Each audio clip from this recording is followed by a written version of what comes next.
আমি অত্যন্ত দুঃখিত যে আমাৰ কপিষ্ট মঞ্জুৰাণী ডেকা ডাঙৰীয়ানীয়ে আজি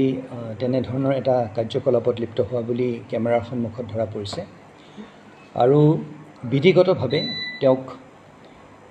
তৎকালীনভাৱে তেওঁক ছাছপেনশ্যন কৰা হৈছে আৰু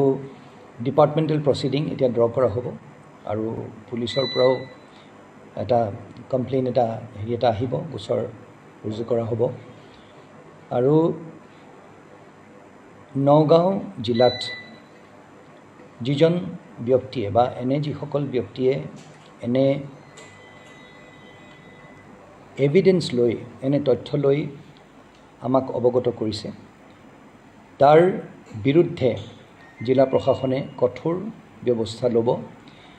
সেয়া আমি সংকল্পবদ্ধ। আৰু মই সংবাদ মাধ্যমৰ জৰিয়তে এষাৰ কথাই ক'ব বিচাৰিম যে নগাঁও জিলাত এনেধৰণৰ কোনো কাৰ্যকলাপ আমি টলাৰেট নকৰোঁ আৰু তাৰ বিৰুদ্ধে ইতিমধ্যে অভিযান আৰম্ভ হৈছে আৰু এই অভিযান অব্যাহত থাকিব। সকলোৰে প্ৰতি এটাই আহ্বান আৰম্ভণিৰে পৰা কৈ গৈছোঁ যে সাধাৰণ এজন ব্যক্তি যেতিয়া আমাৰ যিকোনো জিলা প্ৰশাসনৰ কাৰ্যালয়লৈ,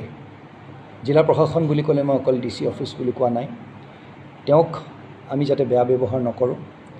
আৰু এনেধৰণৰ কোনো আচৰণ যাতে নকৰোঁ যোনটো বিধিগত নহয়। মই আশা কৰোঁ যিসকলক মই এষাৰ কথা ক'ব বিচাৰিছোঁ তেওঁলোকে বুজি পাইছে আৰু এই মঞ্জুৰাণী ডেকাই নহয় আৰু বহুতো ব্যক্তি হয়তো তেনেধৰণৰ থাকিব পাৰে। মই তেওঁলোকক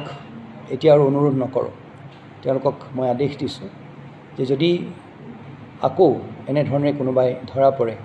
ইয়াৰ পিছত ব্যৱস্থা আৰু কঠোৰ হ'ব।